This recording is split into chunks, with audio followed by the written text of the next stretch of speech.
पण एवढी नको, आधी थोडी घेऊया. तुम्हाला जेवढी हवी तेवढी घ्या. बर, कारण नारळाचं दूध आणि मग ते खूप घट्ट होईल ना, त्यामुळे हा. आपण खूप नको घेऊया. ठीक आहे, तुम्हाला जेवढे हवे तेवढे काप घ्या.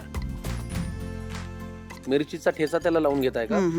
बर, थोडी चव यायला, कारण त्याला स्वतःची अशी काही चव नाहीये ना, हो बरोबर आहे. त्यामुळे कंदमुळांना, देठांना आणि ह्या अशा सगळ्या स्वरूपांना ह्याला काही चव काही नसते, नसते, काही नसते. बरोबर की नाही? थोडंसं बेसन लावूया याला, थोडंसं, म्हणजे ते थोडं काय होईल, एक मॅरिनेट होईल आणि नंतर मग खुसखुशीत होईल.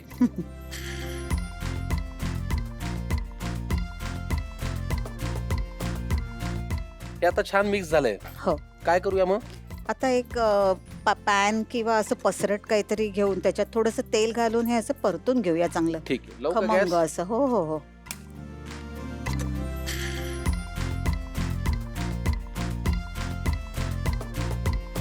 बघा, बस बस बस बस.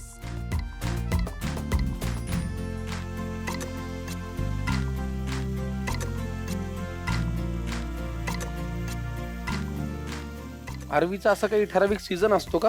नाही, अरबी मिळू शकते. कधीही मिळते? कुठल्या काही ठराविक सणावाराच्या वेळेला करतात ही रेसिपी? नाही, असं तसं काही आमच्याकडे कधीही करतात? अरबी मिळू शकते.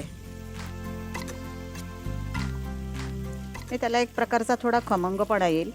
या पदार्थाचं नाव काय? अरवीचे सांबार. हे सांबार आपण त्याला कुठची डाळ वापरलेली नाहीये, नारळाचं दूध वापरलंय आपण.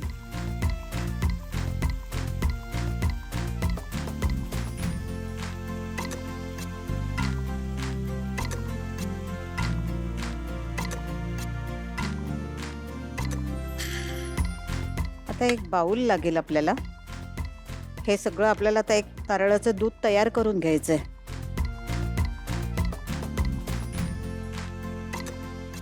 एका याच्यात आपण हे नारळाचं दूध घेऊया. सगळं? हो, लागणार, सांबार आहे ना. ठीक आहे.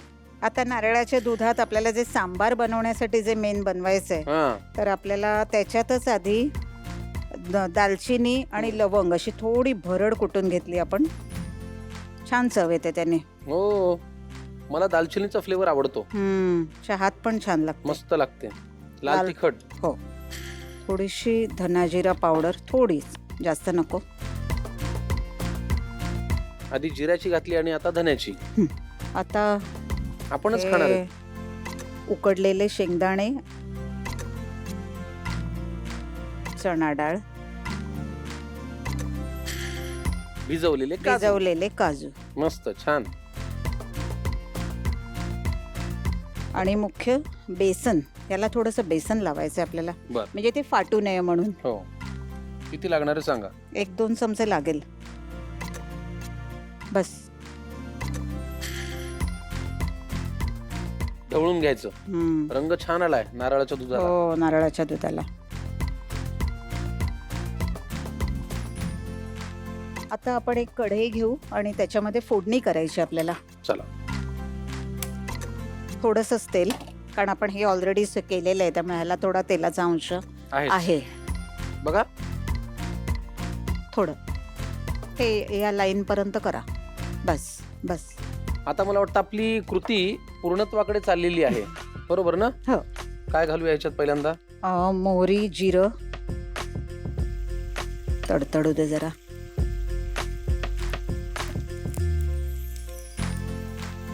हिंग बारीक बारीक करा. हिरवी मिरची. हो. आता काय करूया अनघताई?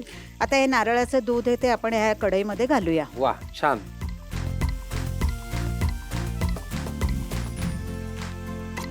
तर ते चांगलं उकळू दे, त्याला छान उकळी येऊ दे. रंग फार भारी आलाय इकडे. आणि अतिशय सुंदर चव लागते. हो ना, दिसतच येते. चला, मग आता आपण पटकन अरवी घालूया. हो, आधी थोडं आपण मीठ आणि साखर चवीपुरती घालायची. बर.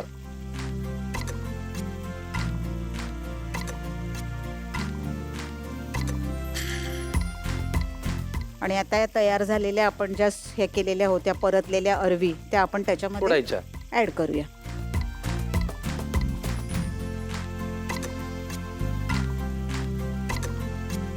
थोडं पाणी घातलं तरी चालेल. जरा पातळ छान लागेल ते. बस आता थोडं जरा शिजू दे. झाकण ठेवू? नको, मग ते फाटण्याची शक्यता आहे. बर. झाकण न ठेवता उकळी आली की अरवीचं सांबार तयार. चला खवय्यांनो, अरवीचे सांबार तयार झालेलं आहे. जरा वेगळं आहे, चविष्ट आहे, नारळाच्या दुधातलं आहे. लिहून घ्या साहित्य आणि कृती. अरवीचे सांबार 4 व्यक्तींसाठी लागणारे साहित्य: शिजवलेली चणा डाळ 2 चमचे, उकडलेली अरवी 8 ते 10, नारळाचं दूध 1 मोठा ग्लास, भिजवलेले काजू 1 चमचा, 5 ते 7 उकडलेले शेंगदाणे 2 चमचे, बेसन अर्धी वाटी, हिरवी मिरची 2 ते 3, कोथिंबीर आवडीनुसार, आलं आणि हिरवी मिरची वाटण 2 चमचे, धणेपूड अर्धा चमचा, जिरेपूड अर्धा चमचा, जिरे 1 चमचा, मोहरी 1 चमचा, दालचिनी लवंग भरड 1 चमचा, लाल तिखट अर्धा चमचा, हिंग अर्धा चमचा, मीठ चवीनुसार. कृती: एका बाउलमध्ये उकडलेली अरवी घ्या, त्यात आलं हिरवी मिरचीची भरड बेसन घालून एकत्र करून घ्या. आता पॅन मध्ये तेल घालून अरवी घालून परतून घ्या. मग एका बाउलमध्ये नारळाचं दूध, दालचिनी लवंग भरड, लाल तिखट, जिरेपूड, धणेपूड, शिजवलेले शेंगदाणे, शिजवलेली चणा डाळ, भिजवलेले काजू, 2 चमचे बेसन घालून एकजीव करून घ्या. आता कढईत तेल घाला, त्यात मोहरी, जिरं, हिंग, हिरवी मिरची घालून नारळाच्या दुधाचे तयार मिश्रण घालून परतून घ्या. आता त्यात मीठ आणि साखर घालून थोडं पाणी घालून उकळी येऊ द्या. शेवटी कोथिंबीर घालून सर्व्ह करा. अरवीचे सांबार तयार.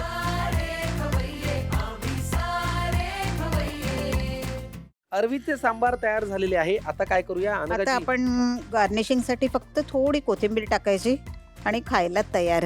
आपण एक खाऊया, पण त्याआधी मला सांगा, तुमच्या घरामध्ये तुम्ही स्वच्छतेला किती प्राधान्य देता? भरपूर. तुम्हाला असं नीटनेटकं स्वच्छ लागतं का सगळं? आणि ते असणं तब्येतीसाठी फार महत्वाचं आहे. आता आपण अरवीचं सांबार टेस्ट करूया. लगेच आपण टेस्ट करूया.